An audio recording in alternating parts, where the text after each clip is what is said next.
Hello, my name is Austin Habish, the founder of Think Catholic, and you're listening to the Summa podcast, where we study St. Thomas Aquinas' Summa Theologiae in a way simple and insightful for anyone to understand. The Summa podcast is brought to you by Think Catholic. Taking two questions of the Summa a day, we'll seek to summarize St. Thomas's responses, discovering the brilliance of Aquinas and his Catholic faith is day 194. So let's get started. We're covering today questions 152 and 153 of the Secunda Secundae, that is, of virginity and of lust. The translation that I always use in these podcasts is the one generously provided to me by Ave Maria Press, the 5-volume set translated by the Fathers of the English Dominican province, which you can now get at a discounted price from Ave Maria Press's site by typing in the code Summa 10. And so here we go. Article 1, whether virginity consists in the integrity of the flesh. And of course, virginity has an aspect of bodily integrity to it. It has physical components to it, both for male and female. But most of all, virginity is about abstaining from the pleasure which is associated from such physical changes. And since this end or goal, pleasure, is what reason must step in, especially to restrain and moderate. But to quote Aquinas on the threefold aspect of virginity, he writes, integrity of the bodily organ is accidental to virginity, while freedom from pleasure and resolution of the semen is related thereto materially, and the purpose of perpetually abstaining from this pleasure is the formal and completive element in virginity. And there are other nuances within this article in regard to if one is sexually assaulted, also what can be said when it comes to nocturnal seminal emission, but I will simply direct the listener to the text if they would like to learn more about that. Article 2, whether virginity is unlawful, which is a provocative question, and the objection listed within the article is that since God commanded man in Genesis to be fruitful and multiply, it seems that virginity does not follow the command of God. However, St. Thomas responds that some commands are incumbent upon all, like in the military, all are commanded to fight manfully. However, some commands are not incumbent upon all or apply to all. Like in the army, one is commanded to be a sentry, another a horseman, another a foot soldier. Therefore, although all men are commanded to eat and drink, as is requisite for nature, God does not command all towards procreation for the sake of the continuance of the human race, as well as we are probably already well aware that there are more than sufficient number of men and women eager set on sexual intercourse to keep the human race going. As Aquinas puts it, sufficient provision is made for the human multitude if some betake themselves to carnal procreation, while others abstaining from this betake themselves to the contemplation of divine things and for the beauty and welfare of the whole human race. Then giving a more syllogistic response to article, external things are made for the body is made for the soul, and the soul is made for the contemplation of God. That's what heaven is. That's what we're made for. Therefore, if bodily things or material things are put to use for the contemplation and service of God, this will not be disordered, but rather rightly ordered, since it aligns with that hierarchy in nature and in man. Thus, the man who forgoes venereal pleasures for the sake of knowing God, for the freedom to contemplate God, will not only not do what is unlawful, he will do what is in itself rightly ordered, and which is endorsed and commended by reason, as St. Paul taught the Corinthians, writing, now concerning the matters about which you wrote, it is well for a man not to touch a woman. To the unmarried and the widows I say that it is well for them to remain single, as I do. I want you to be free from anxieties. The unmarried man is anxious about the affairs of the Lord, how to please the Lord. But the married man is anxious about worldly affairs, how to please his wife, and his interests are divided. Article 3, whether virginity is a virtue. If chastity moderates the passions in regard to venereal pleasures, why the need of a distinct virtue of virginity? Without a unique object, it seems there would be no distinct virtue at all.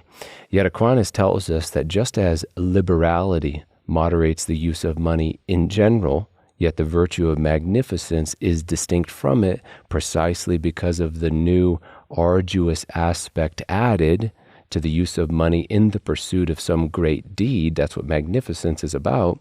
So to hear chastity keeps a man from inordinate venereal pleasures, yet virginity, the virtue of virginity, is the strength to abstain even from the ordinate, licit, venereal pleasures for the sake of the kingdom of heaven, as Jesus Christ advised. Not all men can receive this saying, but only those to whom it is given. For there are eunuchs who have made themselves or act like eunuchs for the sake of the kingdom of heaven. He who is able to receive this, let him receive it. Article 4, whether virginity is more excellent than marriage. As the Catholic Church solemnly and infallibly defined at the Council of Trent, based on the writings of the Scriptures, the opinion of the early Christians, and the guidance of the Holy Spirit. This is from Canon 10 of Session 24. If anyone says that the married state excels the state of virginity or celibacy, and that it is better and happier to be united in matrimony than to remain in virginity or celibacy, let him be excommunicated. And as Augustine puts it, both solid reason and the authority of the Holy Scriptures show that neither is marriage sinful, nor is it to be equal to the good of virginal continence or even to that of widowhood. And why again? Because the unmarried man or woman has in their mind's eye the things of God, while the married state, on account of practical necessity, must place their attention on the things of the world, and they are divided. Therefore, St. Thomas concludes, without doubt, therefore, virginity is preferable to conjugal continence. As a final note, because the common good is greater than the individual good, which is why we praise soldiers who throw away their lives in battle for the sake of the state, or the martyr for the sake of God's glory and the good of the church, so too, although the virgin loses many individual goods through remaining a virgin, like having children or the union of the sexes, their state is still more praiseworthy than the married state, since the virgin adorns the church of God with a glory surpassing those goods, which Augustine defends in this article, and therefore giving the last word to him, he tells us, it must be confessed that the fruitfulness of the flesh, even of those women who in these times seek not else from marriage but children in order to make them servants of Christ, cannot compensate for the loss of virginity. Article 5, whether virginity is the greatest of virtues. In a sentence from St. Thomas, now the end which renders virginity praiseworthy is that one may have leisure for divine things. Wherefore the theological virtues, as well as the virtue of religion, the acts of which consist in being occupied about divine things, are preferable to virginity. So virginity is a means to greater virtues, to assisting the theological virtues, the virtue of religion, and therefore is not a greater virtue than these virtues. And now on to question 153 on lust. Article 1, whether the matter of lust is only venereal desires and pleasures. In a word from Aquinas, lust applies chiefly to venereal pleasures, which more than anything else work the greatest havoc in a man's mind. Yet secondarily it applies to any other matters pertaining to excess. So although lust has a specific matter or object, yet we do often use the term more generally to denote rogue desire in general, as it is written in 1 John, for all that is in the world, the lust of the flesh, the lust of the eyes, and the pride of life, is not of the Father, but is of the world, and the world passes away, and the lust of it. But he who does the will of God abides forever. Article 2, whether no venereal act can be without sin. Are there sexual acts which are lawful? And we know that there are. The marital act, for example, answered succinctly here by St. Thomas, the use of food is directed to the preservation of life in the individual. So is the use of venereal acts directed to the preservation of the whole human race. Wherefore, just as the use of food can be without sin, so also the use of venereal acts can be without sin, provided they be performed in due manner and order in keeping with the end of human procreation. Article 3, whether the lust that is about venereal acts can be a sin. Is lust sinful? And if the desire for sexual pleasure transgress the rule of right reason, then it is.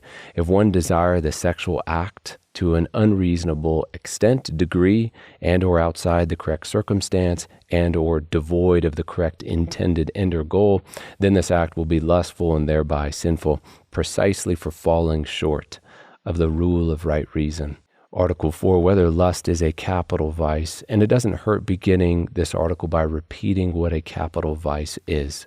A capital vice, St. Thomas tells us, is one that has a very desirable end, so that through desire for that end, a man proceeds to commit many sins.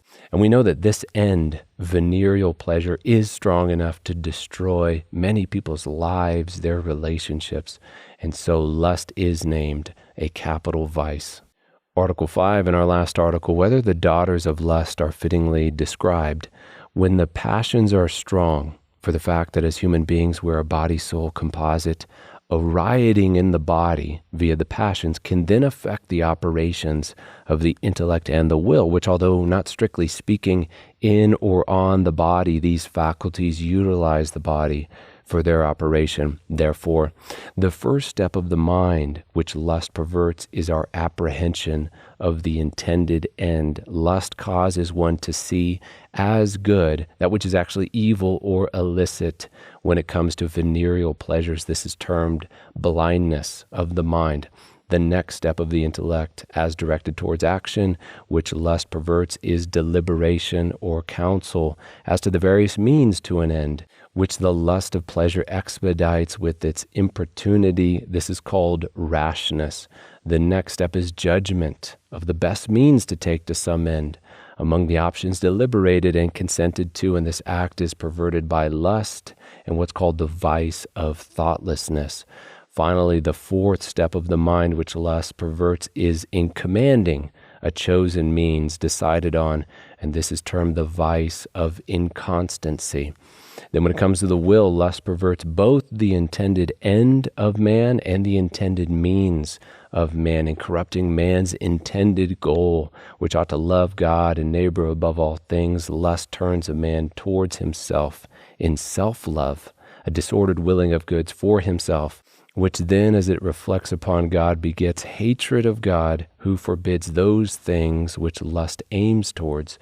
Then when it comes to the perversion of the desired means to man's end, lust draws a man downwards towards worldly means which are desired for the sake of a worldly sensual end. These vices attendant upon the means are called love of this world and despair of a future world. Since according to St. Thomas, through being held back by carnal pleasures, he cares not to obtain spiritual pleasures, since they are distasteful to him. Such are the daughter vices of lust, arising out of the forceful goal which lust pursues: blindness of mind, rashness, thoughtlessness, inconstancy, self-love, hatred of God, love of this world, and abhorrence or despair of a future world, which is a shockingly dreadful list of vices caused by the vice of lust. So let us pray that our Lord free our world, our country, from such a disordered end, which begets these terrifying vices accompanying it. We have just finished covering questions 152 and 153 of the Secunda Secundae, that is, of virginity and of lust. My name is Austin Habish with Think Catholic, and I cannot wait to see you tomorrow.